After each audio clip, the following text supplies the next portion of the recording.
आज की इस कहानी का कोई इंट्रो नहीं देंगे क्योंकि ये कहानी अपने आप में इतनी अजीब, भयानक और दिल दहला देने वाली है।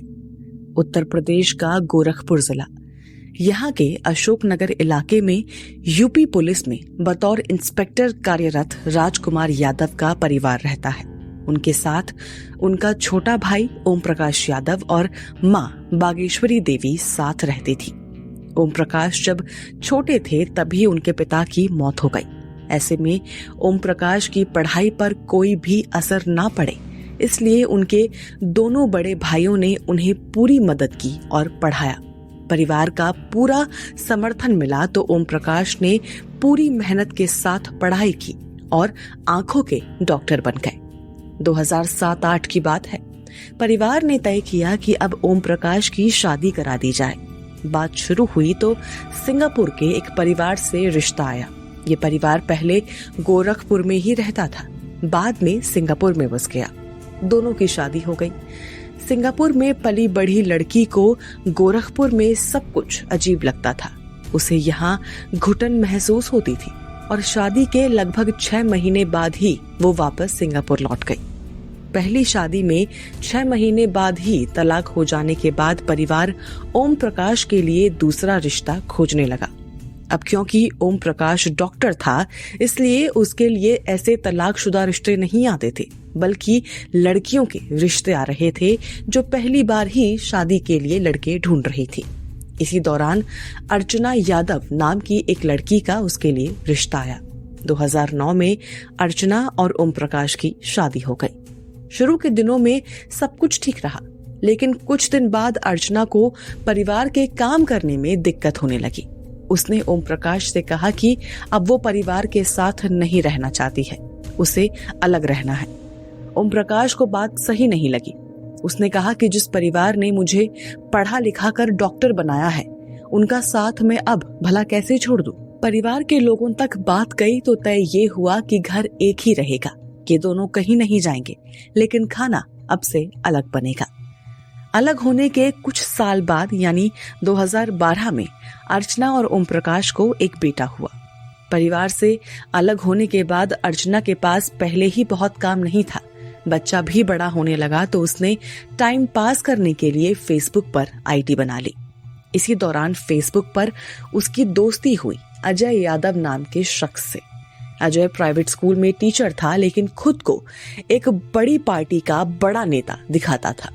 अब दोनों के बीच में रोजाना बातें होने लगी, नजदीकियां बढ़ रही थी। अजय ने मिलने का प्लान बनाया और जगह रखी लखनऊ। अर्चना का लखनऊ में ही मायका था, इसलिए वो पति से मायके जाने की बात कहकर अजय से मिलने के लिए पहुंच गई। यहाँ दोनों की मुलाकात हुई और दोनों ने सेक्स किया। दोनों का प्यार परवान चढ़ने लगा।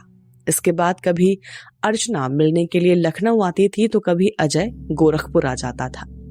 इतना ही नहीं, अजय 4 बार अर्चना के ससुराल भी आ चुका था। उसने ससुराल में उसे दूर का रिश्तेदार बताया था। चारों बार अजय घर पर ही रुका था।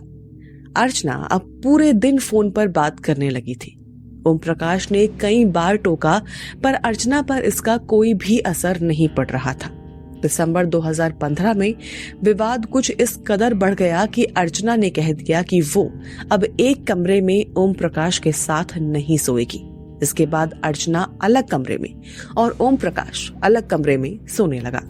ओम प्रकाश से विवाद और अजय से प्यार के बीच अर्चना ने तय किया कि अब ओम प्रकाश को रास्ते से हटाना ही पड़ेगा। दोनों ने प्लान बनाया और अजय को गोरखपुर बुला लिया। 20 जनवरी 2016 पड़ोस में एक मैरिज एनिवर्सरी का प्रोग्राम था।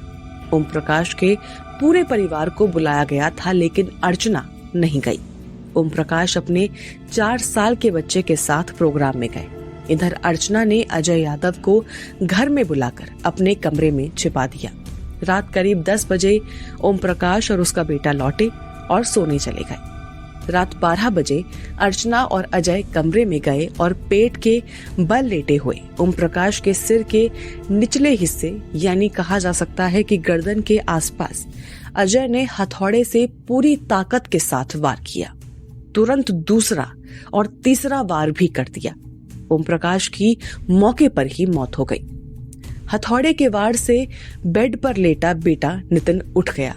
खून देखा तो जोर जोर से रोने लगा। अर्चना ने उसे उठाकर अपने सीने से लगाते हुए अजय से कहा कि इसने भी सब कुछ देख लिया है और ये सबको बता देगा, इसलिए इसे भी मार दो। लेकिन अजय बच्चे की हत्या नहीं करना चाहता था। उसने ये करने से साफ मना कर दिया। उसने कहा कि बच्चे का क्या कसूर है, मैं इसे नहीं मारूंगा। अर्चना बोली कि अगर तुम नहीं मार सकते हो तो मैं ही मार देती हूँ। इतना कहने के तुरंत बाद उसने अपने ही बेटे का गला इतनी जोर से तब तक दबाए रखा जब तक उसके बेटे की मौत नहीं हो गई। हत्या के बाद अजय और अर्चना ने घर में लूट का सीन बनाया। पूरा सामान यहाँ वहां बिखेर दिया। अलमारी में कुछ पैसे रखे थे, वो पैसे निकाल लिए और कमरे की कुंडी को तोड़ दिया। इसके बाद अर्चना को दूसरे कमरे में भेजकर बाहर से उसके कमरे की कुंडी लगाकर अजय भाग गया। 21 जनवरी की सुबह जब घर की तीसरी मंजिल पर काम करने जा रहे मजदूरों की नजर दूसरी मंजिल पर ओम प्रकाश के रूम पर गई तो हल्ला मच गया। मजदूर भागकर नीचे गए और मां बागेश्वरी और पड़ोसियों को बताया। दूसरे कमरे से अर्चना लगातार चिल्ला रही थी जैसे वो अंदर से बंद हो और उसे कुछ भी न पता रहा हो। वो लगातार चिल्ला रही थी कि दरवाजा खोलो, क्या हुआ है। पुलिस ने लूट के एंगल से जांच शुरू की। उसे नजर आया कि दरवाजे की जो सिटकनी होती है, जो लॉक होता है, वो बाहर के बजाय अंदर से तोड़ा गया है। पुलिस को शक हुआ कि क्या वाकई ये लूट का ही मामला है या यहाँ पे दाल में कुछ काला है। पुलिस को ओम प्रकाश की मां बागेश्वरी देवी ने भी इस दौरान बताया कि अर्चना और ओम प्रकाश के बीच अक्सर झगड़ा होता था और दोनों अलग अलग कमरों में भी सोने लगे थे। अब पुलिस का शक अर्चना पर गया, लेकिन उससे पूछताछ करने से पहले पुलिस ने होमवर्क करना चाहा, तहकीकात करनी चाहिए। पुलिस पूरी तैयारी के साथ अर्चना से पूछताछ करना चाहती थी, इसलिए पुलिस ने अर्चना की कॉल डिटेल खंगाली, फेसबुक मैसेज निकाल लिए। इसी दौरान पुलिस को अजय यादव के बारे में पता चला। पूछताछ के बाद अजय ने सब कुछ उगल दिया। अजय के कन्फेशन के आधार पर पुलिस ने तुरंत अर्चना को गिरफ्तार कर लिया। पूरा केस खुला तो पुलिस ने ऑफिशियल स्टेटमेंट में बताया कि उस रात अजय जब घर आया था तब उसने अर्चना के साथ सेक्स किया था और अर्चना के पति और बेटे की हत्या करने के बाद भी एक बार फिर दोनों ने सेक्स किया। कहानी यहीं खत्म नहीं होती है। अर्चना किस किस्म की औरत है ये पता तब चलता है असल में जब वो जेल जाती है। दरअसल गोरखपुर की जेल में कैदियों ने अर्चना से उसके बेटे की हत्या को लेकर सवाल पूछा। सब जानना चाहते थे कि कैसे भला कोई औरत अपने 4 साल के बच्चे की हत्या कर सकती है। इस पर अर्चना ने कहा कि मैंने उसे पैदा किया था और मैंने उसे मार डाला, तुम्हें क्या दिक्कत है। इतना सुनने के बाद वहां के कैदियों ने उसकी पिटाई शुरू कर दी। बहुत ही मुश्किल से अर्चना को बाकी कैदियों से बचाया गया था। आपको बता दें कि इस मामले में अर्चना और अजय दोनों को उम्र कैद की सजा हुई थी। तो ये थी वो कहानी। क्या कहेंगे इस पूरी कहानी को लेकर, इस केस को लेकर आपका क्या सोचना है? जरूर शेयर कीजिए हमसे अपने व्यूज अपने कमेंट्स के थ्रू और सब्सक्राइब करना बिल्कुल ना भूलें हमारा चैनल।